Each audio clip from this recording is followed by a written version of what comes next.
The first murder in human history. Not for land, not for money, not for survival. Someone else was doing better. That's it. And modern psychology says this impulse, this exact impulse, is still destroying lives today. There is an emotion so destructive that ancient cultures called it the evil eye. Researchers today call it malicious envy. And what the Hebrew Bible understood 4,000 years ago, scientists have only recently confirmed in laboratory studies. Envy doesn't just make you want what someone else has.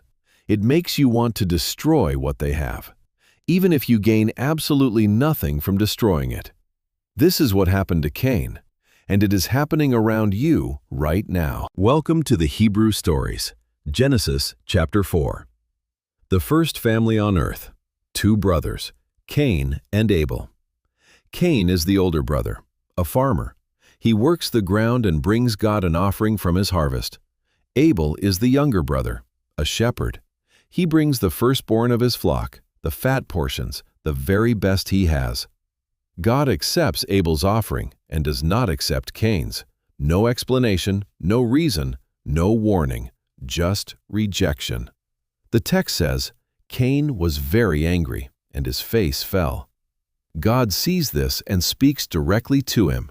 Why are you angry? Why has your face fallen? If you do what is right, will you not be accepted? But sin is crouching at your door. It desires you. You must rule over it. God is not punishing Cain. God is warning him.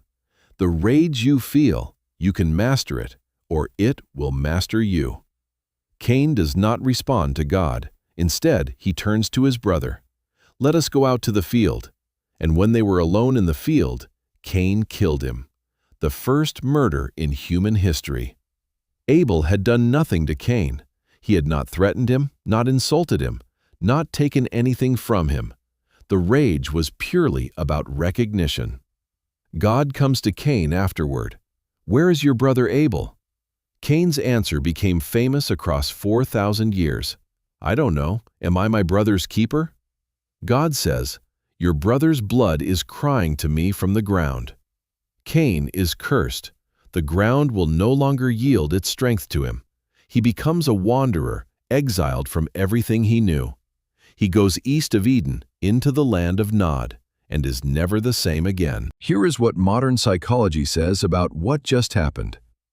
Researchers have identified two distinct kinds of envy. Benign envy, where someone else's success motivates you. You want to rise to their level. It makes you work harder.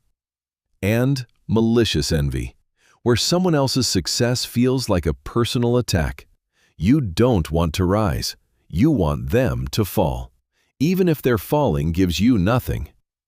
The psychological root of malicious envy is a belief called the fixed pie assumption. The unconscious conviction that recognition, love, and success are limited. That if someone else receives more, there must be less for you. Cain couldn't see past this.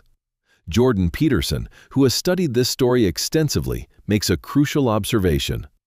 The most dangerous envy doesn't belong to the lazy person. It belongs to someone who genuinely tried and was rejected anyway. Cain offered. He worked. He sacrificed, and was still passed over. That is when the world darkens. That is when resentment stops being a feeling and becomes an identity. God gave Cain a direct choice. Rule over it. The door is still open.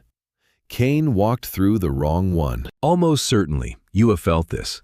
Someone received the recognition that felt like yours, the promotion, the praise, the opportunity, and for a moment, you felt something dark.